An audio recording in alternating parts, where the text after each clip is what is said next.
Okay.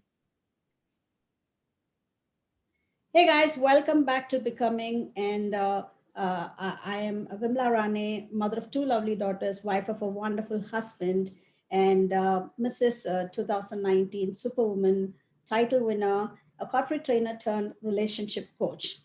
And this channel is dedicated to all the singles out there, newly married and engaged couples, to learn the art of mindful marriage.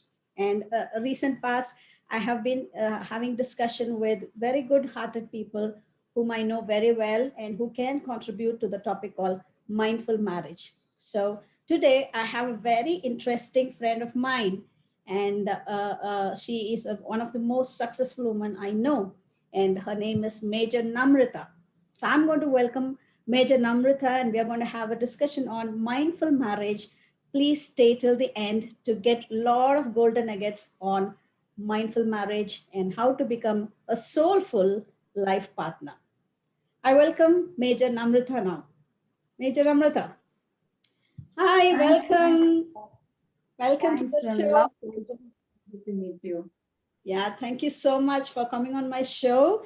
And before I go to ask some questions to our Major Namrata, let me introduce her to you all. It's a huge, a lot to read. So literally, I'm going to read about her. As I told you, she's a very, very successful woman. So I'm going to read literally. So Major Namrata is an experienced and known thought leader in industry and an executive coach, an influencer and a coach who loves creating values in people and make people leave their thoughts which don't serve them and enable them to dive deep in their innate talents to lead. Namrata has diversified cross-industry experience of close to 18 years. She has worked in organizations like Vedanta and Wells Fargo and is presently adding value in Genpact and is an ex-army officer. I'm so excited about this title. A HR by heart and by profession, she is an IIM alumni in strategic management and MBA from NIMS. She is qualified Gallup strength-based professional and a certified design thinking professional, a master trainer and facilitator, and a DNI, diversity and inclusion advocate. Major Namrata is a recipient of India Achievers Award 2020-21 for her impactful contributions in coaching. She has authored articles on strength based leadership and digital HR in People Matters and many more. Her articles act as a guiding light to youngsters and corporates. Besides assuming top positions and far ahead in career, Major Namrata, a self driven personality, stimulates women to create a niche for themselves. She is an honorary president of WICCI CSR Council Telangana. That's where we both met.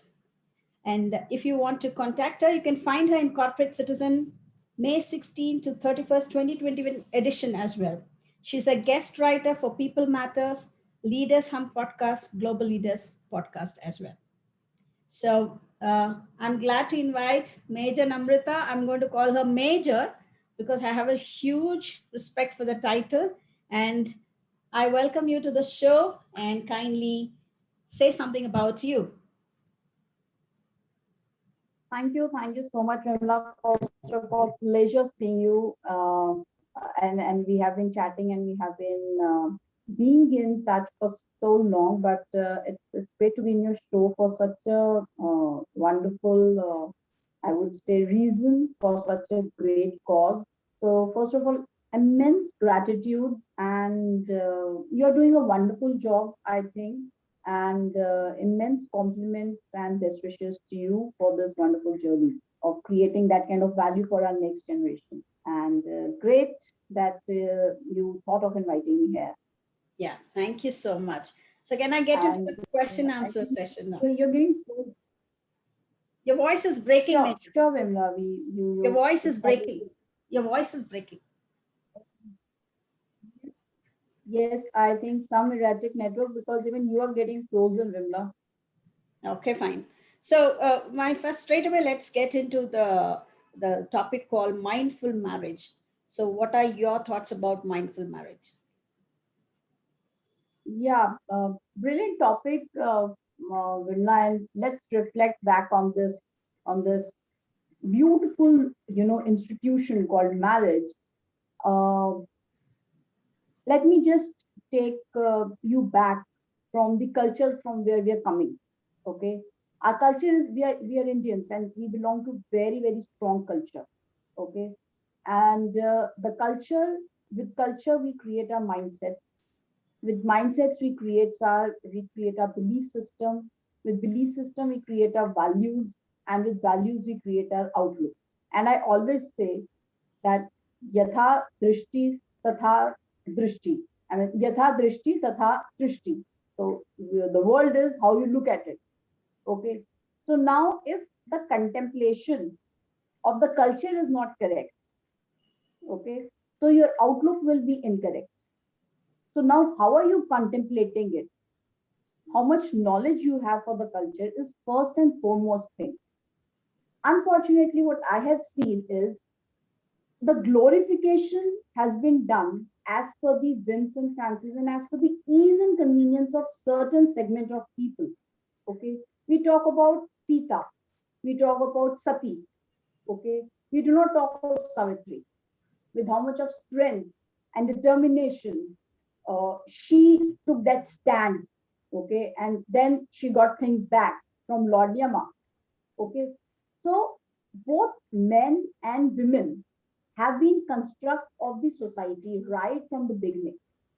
It's just the contemplation and the understanding has been molded in such a way that it has done a damage to the society, to the country, and now we can say to the economy as well. Okay, so I'll just make you deep dive in something.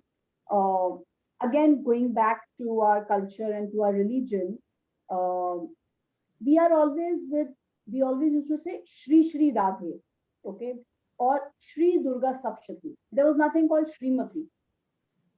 Okay, why it was not there?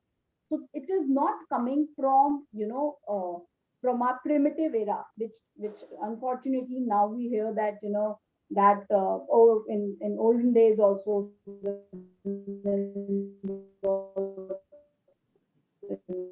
made for sati, or women was negative things only. Okay, women has always been an epitome of strength.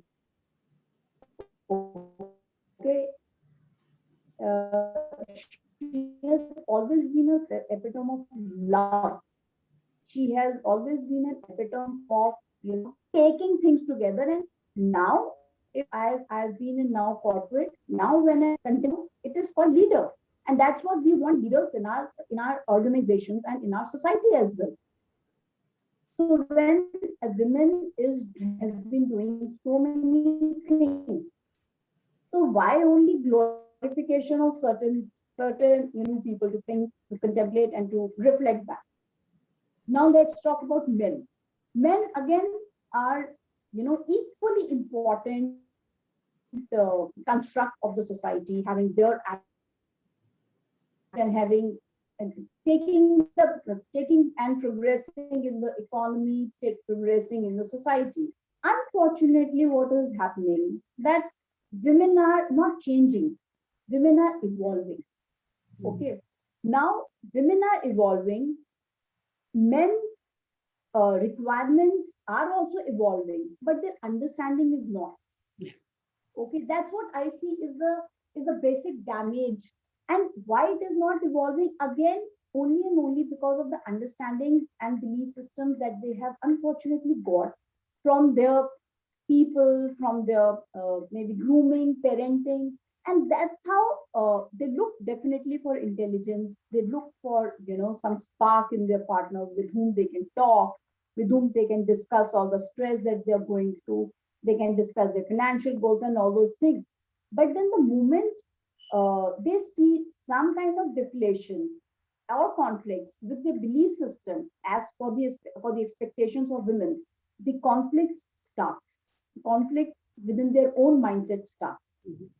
Okay, so again, a reflection from primitive era. So you see, earlier right hand used to be seen for women. Okay, and right hand is considered to be the hand of destiny. Okay, Left hand used to be seen for men.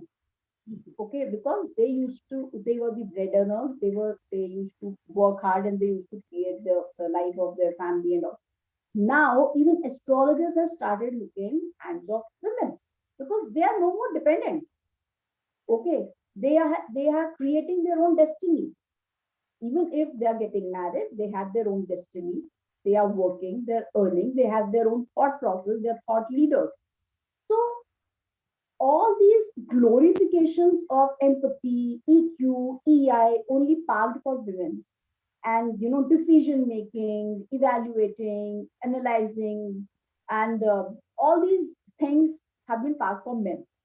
Now again, coming back to corporate, we have Mr. Tata as well, and he is the number one compassionate leader, and he's a man. Okay, but then that thing is not glorified.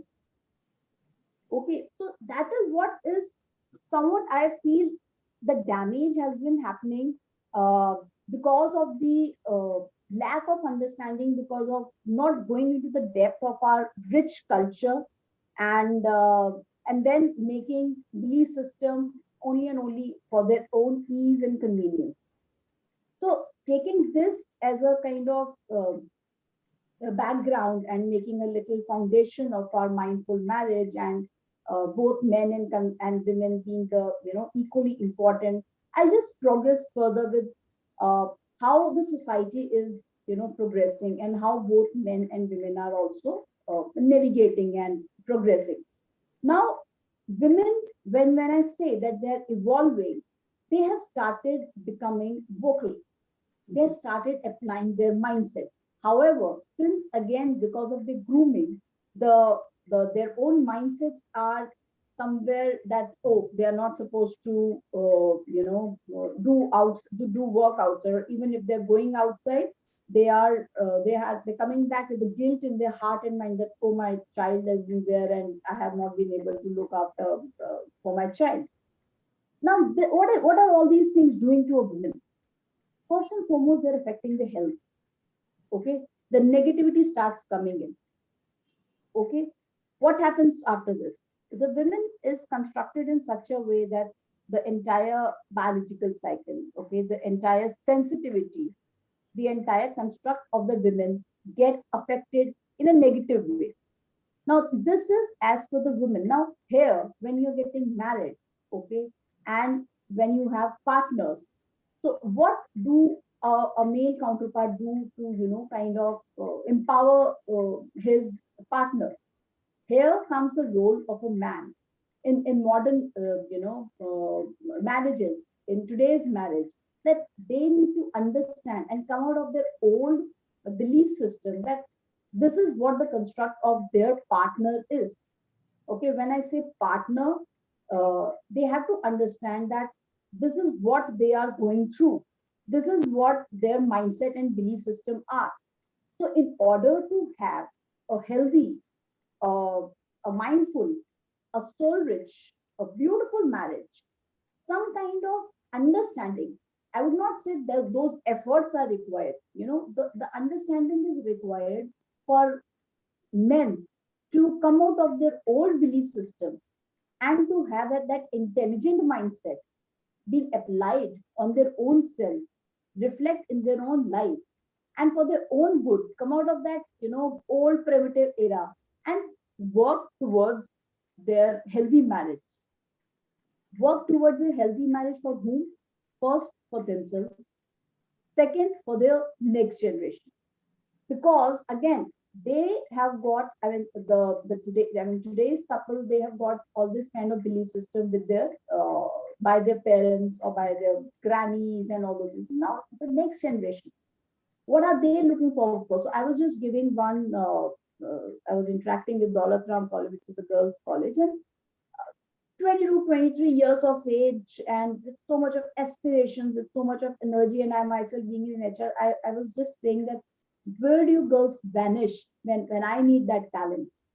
Okay, why women are required? I have now been put in a diversity, portfolio, that diverse hiring. So let's go for women. Why do you please stop working? And there was no reply to them. They are at a very tender age to, to understand. But me and you can talk about it. That today, when women is in diversity, why is she in diversity? We see 10th, 12th class results. Okay, women are topping, girls are topping. We see IITians, we see in IIMs. I've seen such ambitious girls taking loans, studying, then repaying loans. So where do these people vanish? Somewhere their own mindset, somewhere their lack of support, and then for that particular moment of time, they are good to go. Okay, but then what happens? They have been also studying. They have also got their brains developed. In order to prove themselves perfect, they compromise during that early age of their lives after getting married, and then uh, start succumbing to the circumstances. Ultimate thing is either there is a marital discord or there is some injury to the health and all these kind of things. With this, I would also like to touch upon the uh, perfect and imperfect beings. Okay, are women. Okay, we as in aspiring to be perfect, perfect homemaker, perfect partner, perfect girlfriend, perfect employee. There is nothing called perfect. Let's be real. Okay, and I'll give you 4 valid reasons why we cannot be perfect. First and foremost, our senses are imperfect. Mhm. Okay, what you are going to see, what I'm going to see, what you're going to hear, what I'm going to hear, what our people, manager, uh, parents-in-law, partners, everyone are going to take it in their own ways.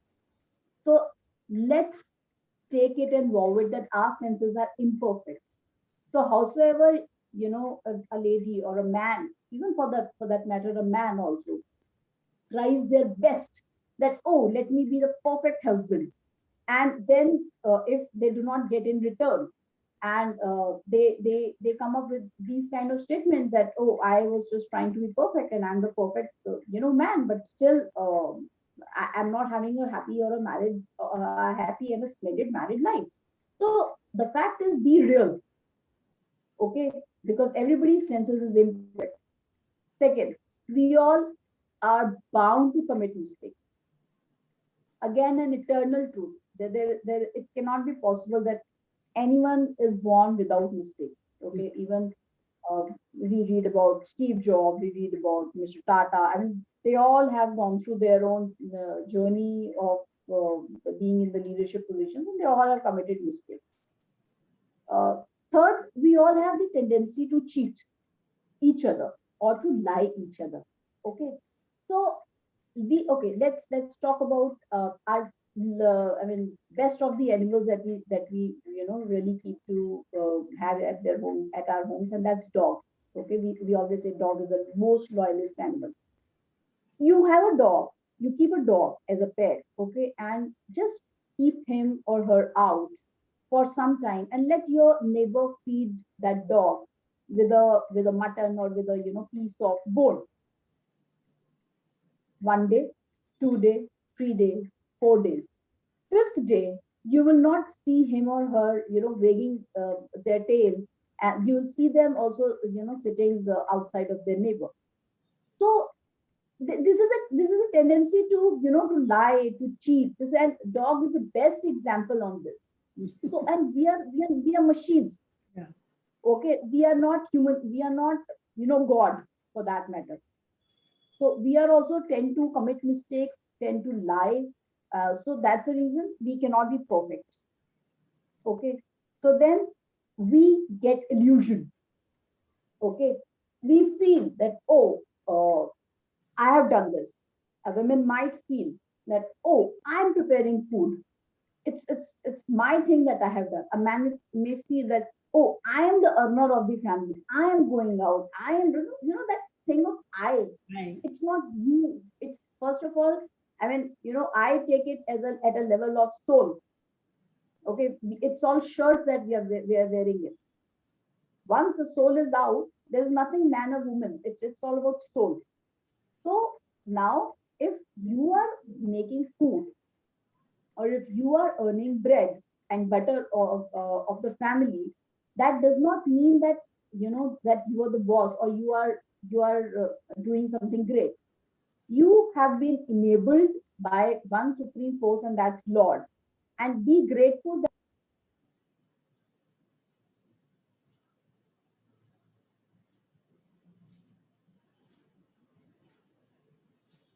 You're not audible. You're not audible. It's muted. Yeah, now fine. Yeah. okay. Hmm. So that's the reason we get illusioned with small authority or power that we have, which is absolutely again that's why I say illusion. So that kind of this kind of understanding, where can one get from? This kind of understanding we get only and only when we dive deep in our culture, when we dive deep in our religion, and stop glorifying things at a very very surface level. So, and in many of the forums, and in my organization also, to my team also, I always say that stop being perfect, and especially to our ladies, that please stop being perfect. Just be real, just bring the value add to the table. Okay. And that's the only thing that I want. We cannot be perfect, that my home also to be, I mean, absolutely great, my children also to be the toppers, I also be the topper, the best employee, and I mean, that's not possible. So just be real that this is me as a man, this is me as a woman. That's again really very important for us to have this kind of understanding. And when we have this kind of understanding, and with this kind of rich thoughts, when we progress, we understand that what mindfulness is all about. Okay, why a mindful marriage is required. Why, what is mindfulness? Being in the present. Why we see so much of divorces happening? Okay, we marry with some expectations. Those expectations are not met. We compromise. Okay, we adjust. We are not happy, and then one level comes where we just give up. Oh, not possible. I am just not meant for her. I am just not meant for him. And just let part our ways. Let's part our ways. Okay, so that's again one part of the story, which is like that we can discuss sometime maybe later. But then why we are talking about now is mindful marriage. See, being mindful is all about being in that meditative state. Now, when I say meditation, it does not mean you just go to Himalayas and you just start with all those kind of practices. Being mindful means be in the present. Accept that a change has happened. Accept that a marriage has happened. Accept that a person has changed her identity, has changed his identity as well. Okay, he has also become from son to a husband. She has also become from a daughter to a wife, and then move ahead. So being mindful is being in present, that now we are one, we are in love with each other, we are moving ahead, and we have to move ahead. Conflicts will happen. There is no doubts about it. Okay, when we are making two hands also meet. Okay, all the fingers are not same. And what is the fun when all the fingers are not same? They are same. They have to be different in their sizes. So that is what the fun of life is. And life is always good whenever it is up, when there's ups and downs. And it's a very normal example. It's a very commonly used example. The straight line is a kind of, it's a dead line. So being in that present of marriage, being in the present of that in that meditative state of marriage, accepting the change, embracing the change, and not using words like adjusting, compromising. These words create that kind of change in your mindset. It's not required to be using those kind of big negative words. Life is very simple. When I mean, sometimes I used to be in place called Jammu Kashmir. House, there used to be snow there. So I used to be like, okay, whether I'll get a cup of tea also is used to be it used to be a luxury. Because by the time my buddy used to come along with a tea, it used to be absolutely cold. So, but then after 2.5 years, I used to be at a place called Rajasthan where I used to dread having tea. That I cannot have tea in so hot and humid weather. So that's why being in the present is extremely important. That change is extremely important. And trust me, no efforts are required. The pandemic has already proved it. When pandemic has already forced us to, work from home, to have this kind of change being applied for. Earlier, there were definitely rifts. Earlier, there were a lot of things from leaders also. How are we going to do about it? How is this change going to happen? It's going to affect the business and all those kind of things. But slowly and gradually, without making too much of efforts, uh, with the change of mindsets, we have adapted. And it's been more than 1.5 year we are working from home. Mhm. So that is what again being mindful is all about. It's not a big rocket science word. Just be in the present, accept the change, embrace the change, stop using the negative words, stop glorifying negativity, and just be in the flow of, just like a river. I always say that I'm a river, and just when a river is flowing, somewhere there are going to be rough patches, somewhere there are going to be easy patches. So, but then the river keeps making the water keeps Your making way. their path and they keep flowing.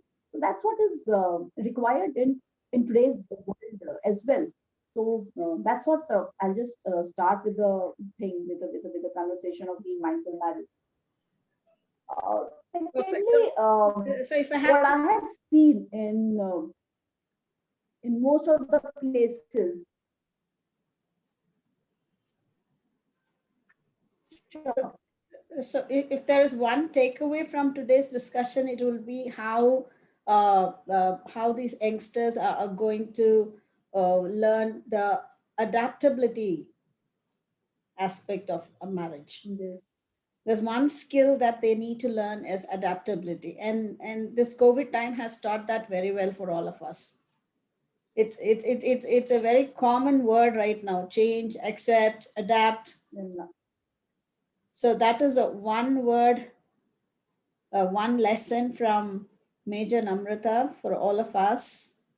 So I think there's some network issue. So if there's one lesson that we learned from her discussion, it is about how we can adapt in marriage, how we can accept ourselves and the changes and the role changes we are going to make in a marriage. And a son is going to take a role of a husband. Um, a daughter is going to take the role of a wife. So there is a change in the identity, and we have to be prepared to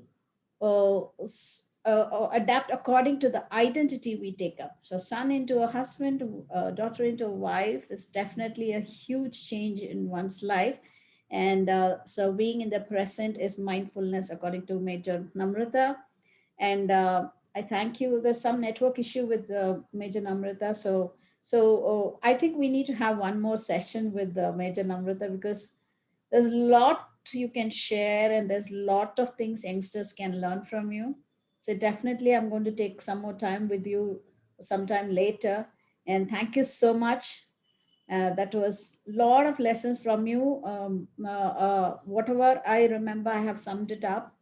One key takeaway is adaptability, and then how women has evolved, and we are all evolving in a relationship. Marriage is about how we evolve in a new relationship.